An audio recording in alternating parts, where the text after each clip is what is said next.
The more you have in life, the more you're on the hook. And there's a saying that the person with the most toys at the end of life wins. Of course, that saying is in jest, it's joking around. But what I found that is real is that the more you have, the more that you have to worry about people taking what you have. The bigger the house, the more insurance you have to have on the house. The more you have to protect the house. You may have to have cameras, personal protection, fencing, etc.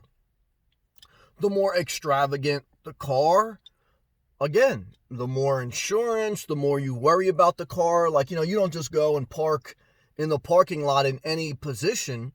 You really go out of your way in a scared, nervous tactic to not have anything touch your car. I like to be in my own corner no matter what, because that's just who I am, but I like not worrying about someone's going to be, ding my car. I don't want my car to be dinged, but I don't want to worry about it. What I found is whether it's your house, your car, or your clothes, like, I'm drinking my morning coffee. So if I had on a Versace shirt, with designer sunglasses and everything like that, and if I spilt this coffee, I'll be pissed. Okay, why? Because it's greater liability. I got on a $20 hoodie. Okay, and if I spill coffee on the shirt, guys, no big deal. Okay, and I've lived both lives. I've had a lot of stuff, and now I have nothing. I got this car and a bag of clothes, and I can tell you, for me, I feel good. Now, I do take into consideration that I'm a 40-year-old man, and I think as you get older, okay, you care less about society standards. I think when you're younger, your life is based on peer pressure and trying to show that you've made it. I've been saying that through research, science tells us that the human brain doesn't develop fully until the age of 25. As a person, you don't really know who you are and how to hone yourself in, perfect yourself until about the age of 35.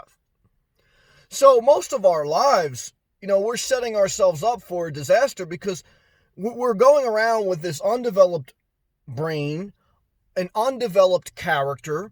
We're acquiring things, houses, cars, relationships. We wake up middle or later on in our life, and all we have is greater liability. We need 20 motion cameras to protect a house that we bought without, we need armed security. We need a force field around our vehicle, okay, when we park it in a thing. We need, a special fabric softener on our clothes to be like, liquid resistance. The more things you have, the more liability. The more you own, the more those things own you. This is the essence of the saying, less is more. Why? Less stress, less liability, less insurance, more freedom, more yourself.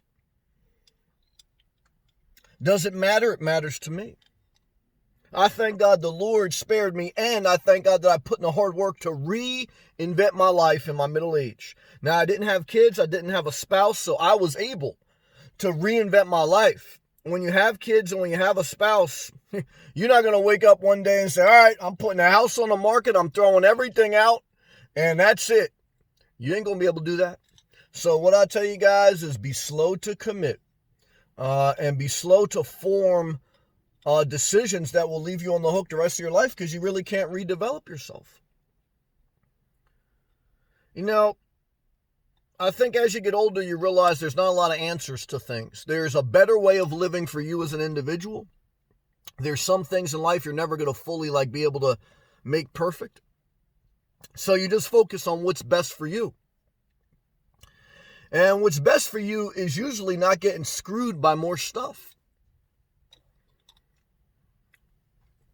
Because even if you say to yourself, I can pay for this car cash, I can buy this house cash, or I could do whatever, or someone gave me these free clothes.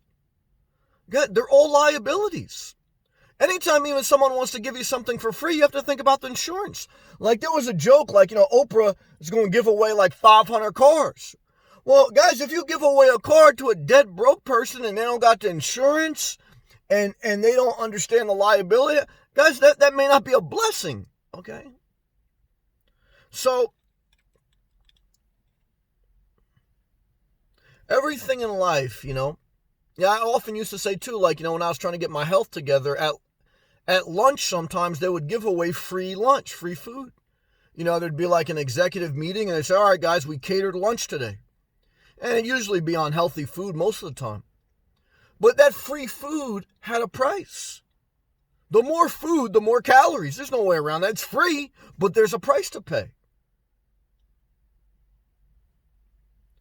Everything that you acquire, whether it's someone's hand-me-downs, whether it's something left to you, something given to you, something you purchase, or whether you're wandering around in Walmart on Labor Day, masturbating to the sale, and you're going to pick up more useless shit, or you're shopping around at the Dollar Tree just buying shit because it's $1, okay? That's going to come back to haunt you. It's going to come back to haunt you, and it's going to go to the graveyard of the storage unit. Okay. Storage units are $1 billion industry in America. Insurance companies, $1 billion industry. Why? Because people buy too much crap. They don't know where to put it, but they have to insure it. There's people who have insurance on stuff in their storage unit. They're insuring shit they don't use. Guys, it's a disaster. Okay. So, what I could tell you, man, is just give a lot of thought before you acquire. And it's not like if you don't have anything, you're not going to... nothing is going to mean you're always happy. Like, you can have nothing and still be miserable, right? So it's not like that's the answer, but I just feel the less you have, the more you can adapt, the more you can change, the more you can reinvent yourself and navigate around the pain of life. And I think that's a blessing. I wish I could give you an answer to avoid all pain and suffering in life, but that doesn't exist. Doesn't matter who you vote for, what you do, but what you can do is live a better life. And a better life, I think as you get older, definitely, is realizing what do you really need, what do you want, and what's a good balance for you. My gospel is not everyone live in their car and throw everything out. My gospel is take a serious inventory of your life. And start in your storage unit. And think about, what are you holding on to? How much is it costing you financially and emotionally? You think people who have stuff in a storage unit, you think they don't think about that? That's like dropping your kid off at daycare. You think you don't think about that? Guys, you think about shit you don't use. Inefficiency is a mental disorder sometimes. Nah. You buy a big place, and then and like I say, you got to buy motion cameras to look after. No, I don't want to do that. I had that. I had a house. Now I bought a camera from my house to look at my dog, when I wasn't there, make sure she was okay. But no, I don't know, guys. I just really feel in my soul this morning I want to share this message with you. I hope it helps. If it does, give some effort. Click that thumbs up. Click that blue join button if you'd like to be a member. Thank you to all my members. I appreciate your love and support. Check out my playlist about Nomad Simple Living. Subscribe to the channel if you're not, and I appreciate you. Peace.